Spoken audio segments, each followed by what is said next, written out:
हमारे जो काजी निजामुद्दीन साहब हैं और यहाँ पर से 2 बार चुन के आए हुए एक्स MLA हमारे बुजुर्ग हसन अहमद साहब जी,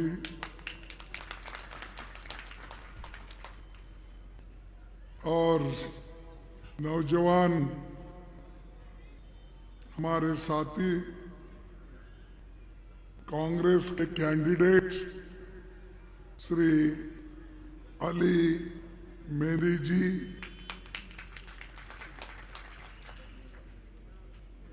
और DCC प्रेसिडेंट आदेश भरद्वाज जी, और यहाँ पर पधारे हुए सभी मेरे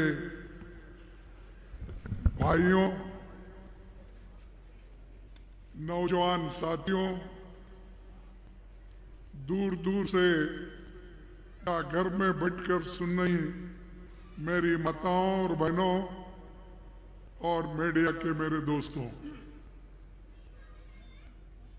ये चुनाव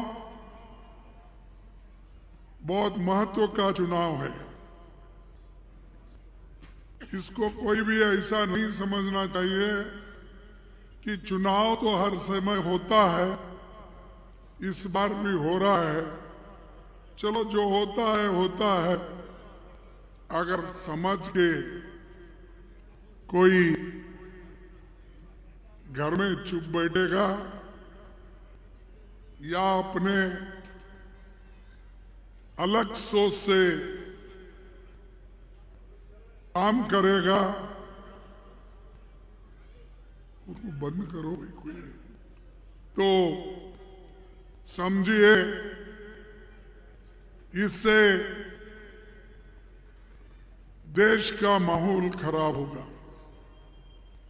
दिल्ली का माहौल खराब होगा, क्योंकि जो हालात दिल्ली के बने हुए हैं और जो केजरीवाल ने आपके पास आकर वोट मांगकर कांग्रेस को गालियां देकर कांग्रेस के खिलाफ झूठी बातें करके और अलग अलग तरीके से हमको बदनाम करने की कोशिश की। और ये वही इंसान है जो पहले कहता था करप्शन के लिए मैं लड़ रहा हूं, करप्शन हटाना है, लोकपाल लाना है, और इसने अन्ना हजारे जैसे बुजुर्ग आदमी को दिल्ली में लाके फंसाया, झूठ बोला और लोगों के वोट लिया। जो कुछ आपको मिला है दिल्ली के लिए या दिल्ली के प्रगति के लिए, वो सब कुछ कांग्रेस पार्टी ने दिया है, वो भी शीला दीक्षित के टाइम पर हम लोगों ने किया है। ऐसा कौन सा काम है आपका, मुझे बताइए, जो दिल्ली को आपने बदलाव किया? क्या बड़े बड़े रोड आपके हैं? क्या बड़े पुल्स आपने बनाया? क्या बड़े बड़े प्लेग्राउंड्स और अच्छे अच्छे यानी खूबसूरत दिल्ली को बनाने में अगर किसी का हाथ है, वो सोनिया गांधी जी का और शीला दीक्षित का है। और अरविंद केजरीवाल ने क्या किया? आया पैदल, वोट मांगते और अब जाकर शीश महल में घुस गया। अरे जो आदमी छोटी सी गाड़ी चलाते शो करता था, लोगों को दिखाता था, अरे पाप बेचारा कहाँ है, कितने छोटी गाड़ी में जा रहा है। अब छोटी गाड़ी छोड़ के 10-10 गाड़ियां, 20-20 गाड़ियां उसके साथ आ रहे हैं। यह उसकी सिंप्लिसिटी है। और एक बैठा उसका बावा यहां पर दिल्ली में, वो भी ऐसा ही बोलता था, मैं तो बैकवर्ड का आदमी हूं, मैं चाय वाला हूं, मैं फलाना हूं, मेरी माँ बर्तन मांज के मुझे पढ़ाई। अरे कितने झूठ बोलते हो। अपने इस हुकूमत को हासिल करने के लिए तो माँ बाप पे भी झूठ बोलते हो। झूठ बोल बोलकर ये अरविंद केजरीवाल एक तरफ और उसका बावा यहां जो बैठा दिल्ली में मोदी, उन्होंने एक तरफ। ये दोनों झूठों के सरदार हैं। ये दोनों देश को डुबाएंगे। क्या मैं पूछता हूं, इनकी पार्टी तो पैदा नहीं हुई थी, केजरीवाल की वो बात और है, और उन्हें भी पैदा हुआ था कि नहीं मुझे मालूम नहीं। अभी मोदी जी भी देश की आजादी में हिस्से लेने के लायक नहीं थे क्योंकि उनकी उम्र कम थी। सब कुछ इस देश की आजादी दिलाने में और आजादी दिलाने के बाद देश को बनाने में पंडित जवाहरलाल नेहरू जी का हाथ था। और पंडित जवाहरलाल नेहरू जी ने IT, PT, polytechnics, industries, railway, airport, ये सब हमने बनाया। आप कहां थे उस वक्त? लेकिन मोदी जी को पूछो अब, या भागवत उनके आरएसएस के पूछो, वो बोलेंगे आजादी कब मिली, तो वो बोलेंगे 15 अगस्त 1947 में मिली, नहीं बोलेंगे। वो बोलेंगे आजादी मिली 2014 में, मोदी बोलेंगे। और भागवत बोलेंगे हमें आजादी मिली 2024 में जब राम मंदिर बना। अरे थोड़ी तो शर्म आना चाहिए। इस देश के लिए जो लोग कुर्बान किए, अपना जान दिए, सब कुछ खोए, पढ़ाई लिखाई छोड़ दिए, छोड़कर महात्मा गांधी, पंडित जवाहरलाल नेहरू, अब्दुल कलाम आजाद, ऐसे लोग इस मुल्क को बनाए हैं। और बाबा साहब अम्बेडकर जैसे नेता जो दलित कम्युनिटी के, उन्होंने देश के लिए एक संविधान दिया और उसी संविधान से हमारा देश चल रहा है।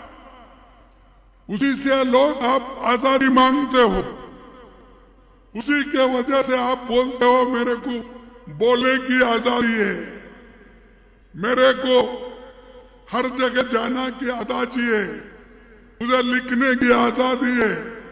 ये क्यों बोलते हैं कि दस्तूर, हिंदुस्तान के दस्तूर में ये लिखा हुआ है सब लोगों को लिखने की आजादी है, पढ़ने की आजादी है, बोलने की आजादी है या नहीं है?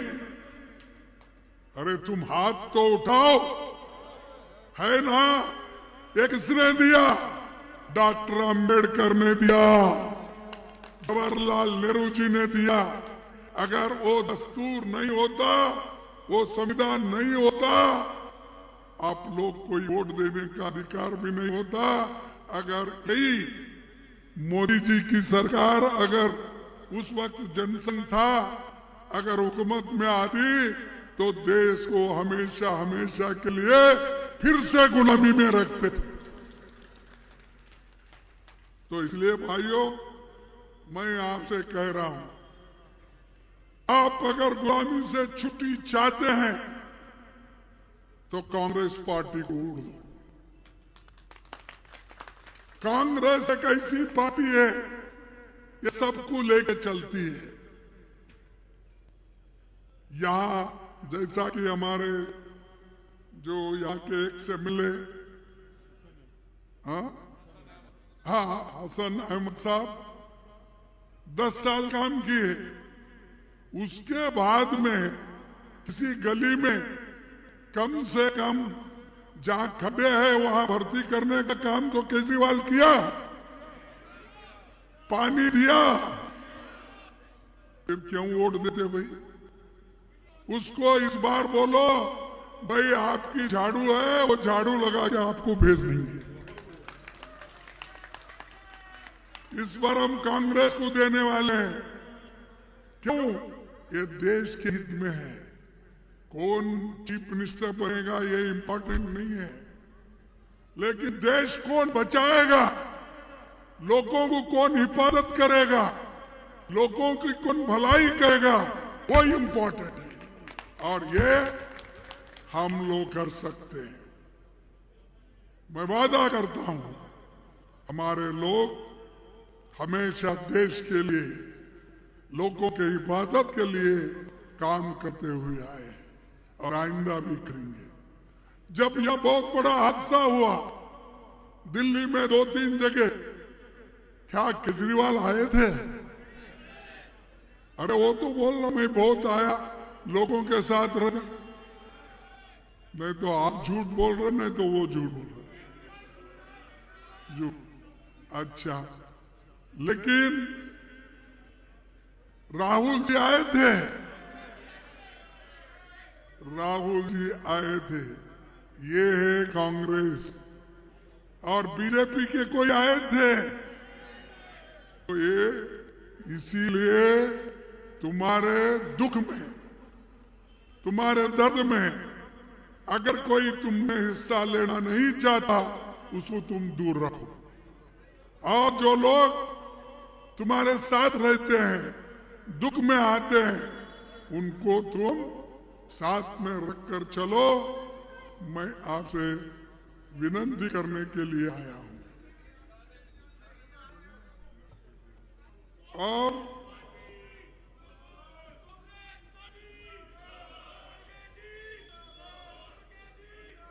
अब बीजेपी भी बड़ी कोशिश करती है, इतनी कोशिश करती है, पूरा सारा पैसा भी लगा रही है और झूठ के ऊपर झूठ बोलती है।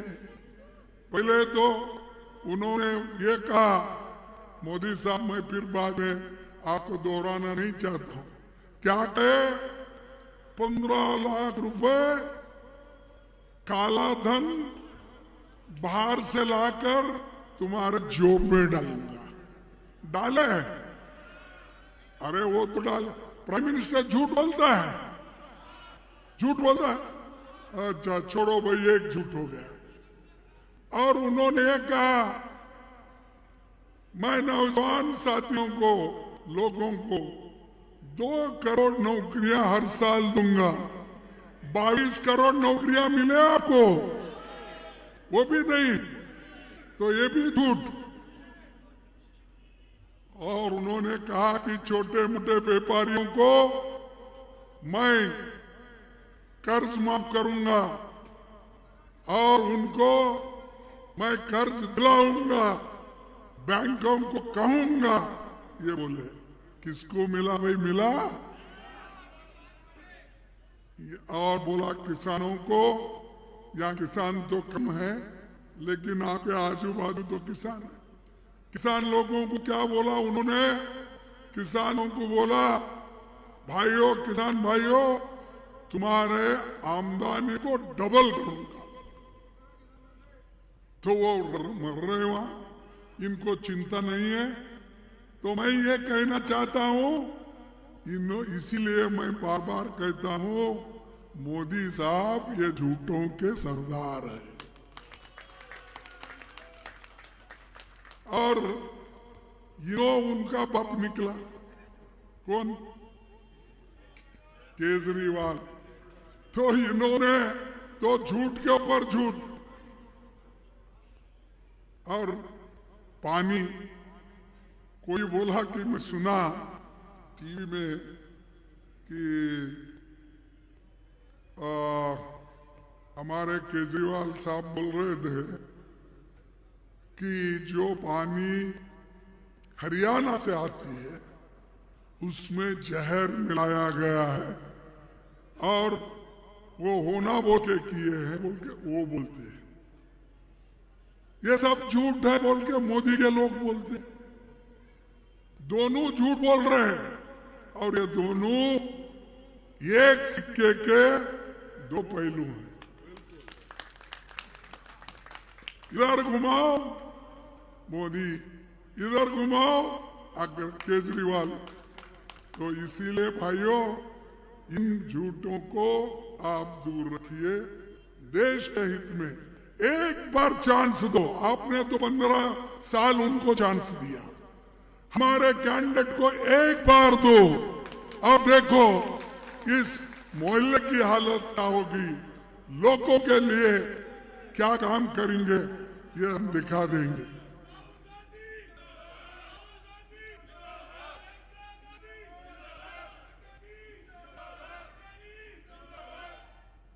देखो, और ये लोग पावर के लिए लड़ते हैं, अधिकार के लिए लड़ते हैं, कुर्सी के लिए लड़ते हैं। लेकिन हमारी एक नेता है सोनिया गांधी जी, जिनको 2 बार प्राइम मिनिस्टर बनने का मौका आया तो भी उन्होंने उसको ठोकर मारकर मनमोहन सिंह जैसे आदमी को और एक इकोनॉमिस्ट को उन्होंने बनाया। आप बना सकते किसी को? वो केजरीवाल तो कुर्सी भी नहीं छोड़ रहा। कल के दिन किसी मजबूत आदमी को अगर बिठाऊंगा तो मुश्किल है वो कुर्सी छोड़ेगी या छोड़ेगा या नहीं। तो इसीलिए उन्होंने एक महिला को बिठा दिया और वो कह दिया ये टेम्पररी है। बोला नहीं? ये बोल रहे नहीं तुम्हारे तकरीर में बोल रहे, तो ये टेम्पररी है। अरे एक चीफ मिनिस्टर है, वो कुर्सी पे बैठी है और उसके सामने बोल रहा है कि केजरीवाल ये टेम्पररी है। तो ऐसी ये शर्मनाक बात है।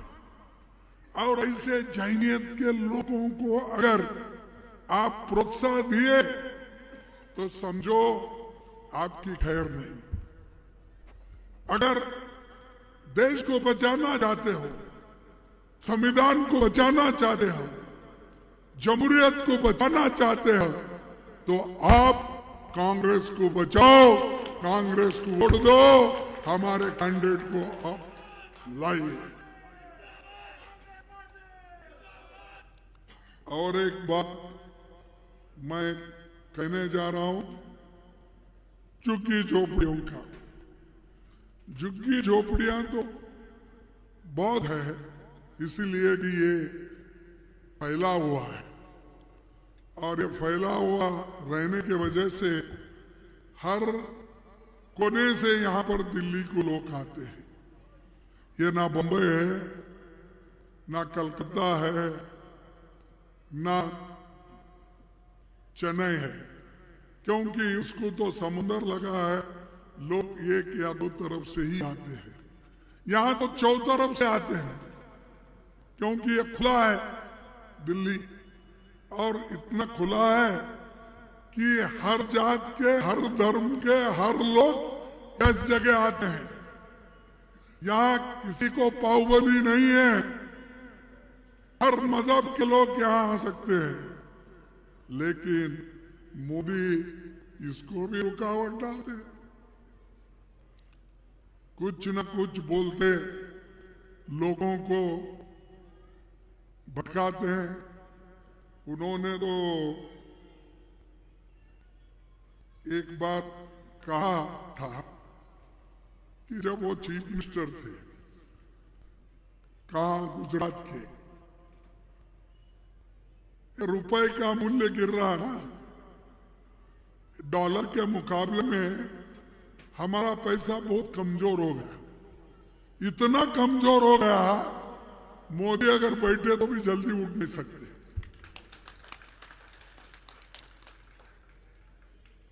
और यही मोदी जी बोले चीफ मिनिस्टर होके, हमारे जमाने में जब 60 रुपए था उस वक्त उन्होंने कहा यूपीए गवर्नमेंट में मनमोहन सिंह के जमाने में रुपए की कीमत गिर रही है, आईसीयू में है, इतनी पतली हो गई है, कब फटता मालूम नहीं। ये उन्होंने, अरे बाबा हमारे जमाने में तो 60 था, तेरे जमाने में अब 86 रुपीज 80 पैसे हो गया, तुम कितने पतले हो गए हो, तुम तो दम तोड़ रहे हो, तुम वेंटिलेटर पे हो और हमको कहते हो। अरे क्रिटिसाइज करने का तुम्हारे पास कोई हिम्मत नहीं है। जो देश को बनाया हमने, झेला हमने, जेल गया हमने, मार खाया हमने और आजादी दिलाई हमने और तिरंगा झंडा चढ़ाया हमने। इसलिए भाइयों, मैं ये लोगों को कहना चाहता हूं, जो लोग हमारे वोट को फोड़ने की भी कोशिश करते हैं, जो माइनॉरिटीज के वोट हैं, दलितों के वोट हैं, उनको डिवाइड करके हुकूमत करना चाहते हैं। लेकिन अब होशियार हो गए, मुसलमान भी होशियार हो गए, माइनॉरिटीज भी, और दलित भी होशियार हो गए। अब दलित डरने वाला नहीं है, अब वो जमाना चले गया जब तुम डराते थे, हम डरते थे। मैं भी एक दलित हूं, मैं कहा एक ब्लॉक कांग्रेस कमेटी से लेकर अब एआईसीसी प्रेसिडेंट बना हूं। मैं 1972 से लेकर अब तक लड़ते हुए आया हूं। मैं 12 बार जीता हूं। कितने बार? 12 बार जीता हूं। एक ही इलेक्शन मेरा गया 19 में, ये सब आरएसएस, मोदी, शाह, सब लोग एक होकर इसको हराओ, इसको हराओ। अरे तुम क्या हराते हो? तुम तो नकली वोट तैयार करके, वोटर लिस्ट तैयार करके तुमने मुझे हराया, नहीं तो लोग कभी भी मुझे हराते। इसीलिए मेरा 53 साल चल रहा है। 53 साल से मैं एमएलए हूं, एमपी हूं, मिनिस्टर हूं, कई बार हो गया, सेंट्रल में मिनिस्टर हो गया, ये सब देखे हैं। लेकिन अब मिनिस्टर के लिए नहीं, हम ये चाहते हैं कि हमारी जो आइडियोलॉजी है, हमारी जो विचारधारा है, उस विचारधारा को मजबूत बनाने के लिए हम लोग सियासत में आए हैं। सियासत में खुशी के लिए नहीं आए, या जो आज लड़ रहे हैं कुर्सी के लिए, वो नहीं है। हम जैसा कि सोनिया गांधी कुर्सी को लात मारकर उन्होंने देश के लिए एक इकोनॉमिस्ट जो मनमोहन सिंह जी थे उनको लाया और देश को सुधार उन्होंने किया। ऐसे विचारधारा से हम आते हैं। लेकिन ये लोग लड़ते हैं। इसीलिए मोदी साहब भी ऐसा ही करते, कोई मजबूत आदमी को वो अपने पास नहीं रखते। जरा मजबूत आदमी कोई दिखा उसको उधर हटा देते हैं और दूसरे को बगल में लेते हैं। तो इसलिए मेरे भाइयों, आप लोग जैसा कि आज एक होकर यहां पर आए हैं, वैसा ही एक होकर 5 तारीख को पंजे को वोट देना चाहिए। किसको वोट देना?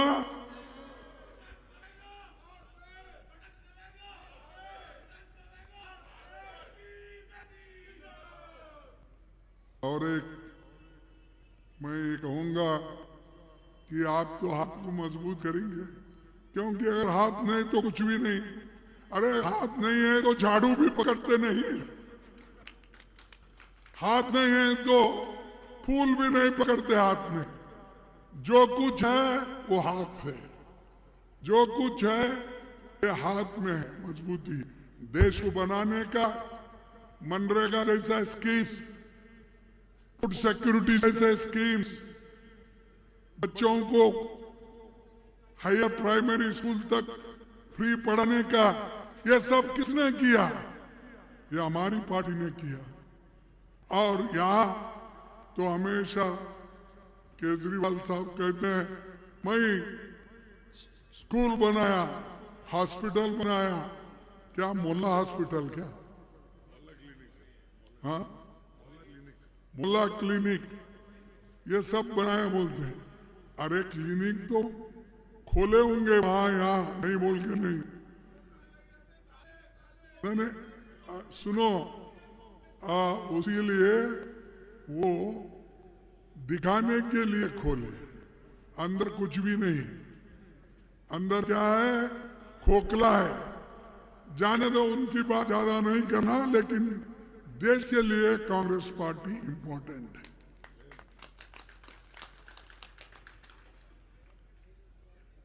आज 2/3 मेजॉरिटी मोदी जी को नहीं मिली। क्यों?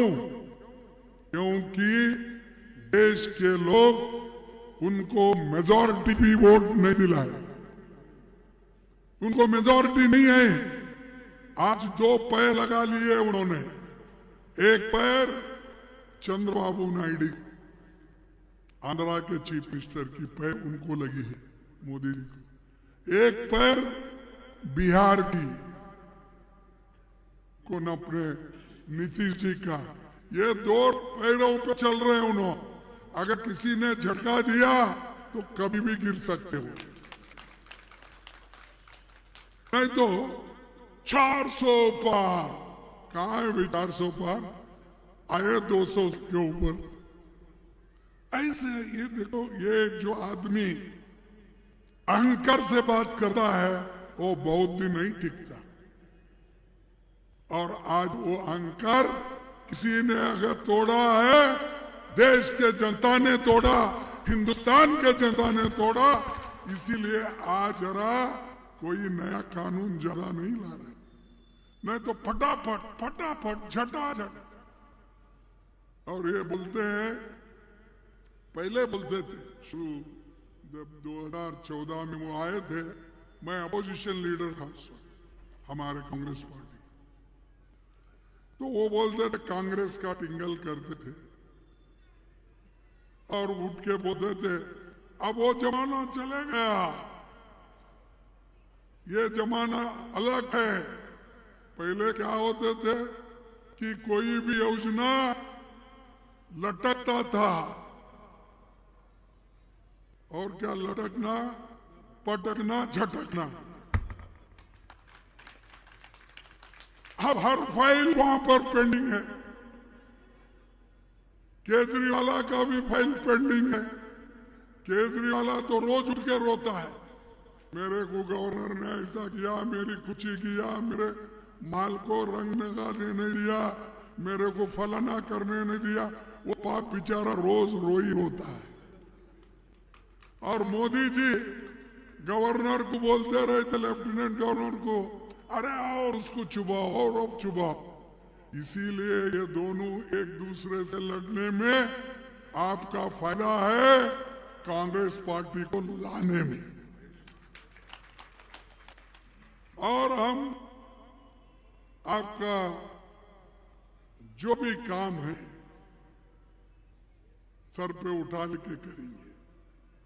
और दूसरी चीज, आपको चुन के आने के बाद आपके पिताजी ने जैसा काम किया था ऐसा करना, नहीं तो नेक्स्ट आपकी भी अकाल पट्टी हो जाएगी।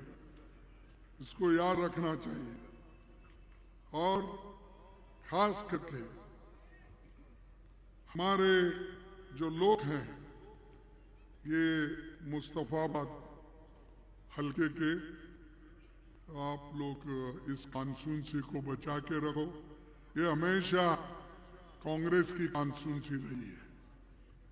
और मैं समझता हूं यहाँ के माइनॉरिटीज, दलित, बैकवर्ड्स एक होकर अगर काम करेंगे, कोई नहीं हरा सकता, कोई नहीं हरा सकता। अगर हारेंगे तो तुम्हारे गलती से हारेंगे, लोग नहीं हारने देते। आपको लोग नहीं हारना देते, लेकिन अगर कोई गलती हो गई तो हमसे हो गई, तो उसको दुरुस्त आप कर सकते हैं, ठीक कर सकते हैं। तो इसलिए मैं आप ज्यादा बात आपके सामने न कहते हुए मैं इतना ही कहूंगा कि साथियों, ये दिल्ली बहुत बड़ा एक चुनाव है। अगर पहले मैं एक बार देखा था, हम सब अपोजिशन में थे और मैं चौथा बार कुछ एमएलए बना था, चौथा पांचवी बार। तब हमारी सब जगह हारे तो दिल्ली हमारे को मिली थी, दिल्ली जीते थे हम। उस जीतने के बाद 2004 में फिर हमारी गवर्नमेंट यहाँ आई सेंटर में, तो हमको जीत दिलाने वाले लोग कौन है? तो दिल्ली के लोग हैं। और हमारे वायदे हैं 5 वायदे हम करके दिखाएंगे, क्योंकि हमने कर्नाटक में किया है, आंध्रा में भी किया है, हिमाचल में जो किया है वहां पर भी हम 7-8 स्कीम्स किए हैं, 2-4 अभी करना बाकी है। ये सब गरीबों के लिए हमने किया है। तो यहां हमारी योजना रहेगी, प्यारी दीदी योजना, 2500 रुपए महीना। कितना? 2500। फ्री बिजली योजना 300 यूनिट तक। तीसरी योजना युवा उड़ान योजना, और वो स्टाइपेंड देकर हमारे नौजवानों को 8500 रुपए पहली नौकरी पक्की। महंगाई मुक्त योजना, 500 रुपए में गैस सिलेंडर और मुफ्त रहे। जीवन रक्षा योजना, 25 लाख रुपए का फ्री इलाज। हम जो राजस्थान में किए थे वही मॉडल पे हम एक करने जा रहे हैं। ये झूठ नहीं, ये सब सच है। अगर मैं झूठ बोलते फिरता तो मैं 53 साल से चुन के नहीं आता था। जो आया सच बोलते हुए है, और सच हमेशा सच ही होता है, झूठ झूठी होता है। तो इसलिए आप लोग एक होकर एक बात कहता हूं, मजबूत रहो और दूसरे लोग कितना भी डराने की कोशिश किए तो आप डरो मत। और उसी तरह हम किसको डराने वाले भी नहीं है, लेकिन कोई डराता है, मुश्किल वहां आ जाती है, अपने आप को बचाने के लिए हम भी डराना पड़ता है। तो इसका मतलब यह नहीं भाई तुम जाके किसी को मारो, नहीं बोल रहा हूं। अगर कोई मुझे हिफाजत नहीं करता तो वो सरकार की जिम्मेदारी है। अगर लॉ एंड ऑर्डर बिगड़ गई तो उनका ये जिम्मेदारी होती है। तो इसीलिए मैं अपने भाइयों से यही करूंगा, सब मिलके रहो, सब एक होके रहो, और एक में ही ताकत है हमारी। इसीलिए मैं एक छोटा सा शायरी पढ़ता हूं। हिंदू या मुस्लिम के एहसासात को मत छेड़िए, हिंदू या मुस्लिम के एहसासात को मत छेड़िए, अपनी खुशी के लिए जज्बात को मत छेड़िए, अपनी खुशी के लिए जज्बात को मत छेड़िए, छेड़िए एक जंग मिलजुल कर गरीबी के खिलाफ। दोस्त मेरे मजहबी नगमात को मत छेड़िए। तो ये दिल में रखो, काम करो, जिता के लाओ। अगर जिता के नहीं लाया आपका नुकसान है, मेरा कोई नुकसान नहीं है। मेरा तो अब 83 ईयर्स हो गए, मेरा 83 ईयर्स हो गए। मैं तो 12-13 बार इलेक्ट होकर आया हूं। तो मेरे को कुछ लेना देना नहीं है, मेरे को सिर्फ लेना देना है इस देश को बचाना, समाज को बचाना, अपने आप को बचाना, संविधान को बचाना, लोकतंत्र को बचाना। शुक्रिया, सबको धन्यवाद। जय हिंद, जय हिंद, जय बापू। अरे बोलो जय बापू, जय भीम, जय भीम, जय संविधान, जय संविधान। सबको शुक्रिया, आदाब।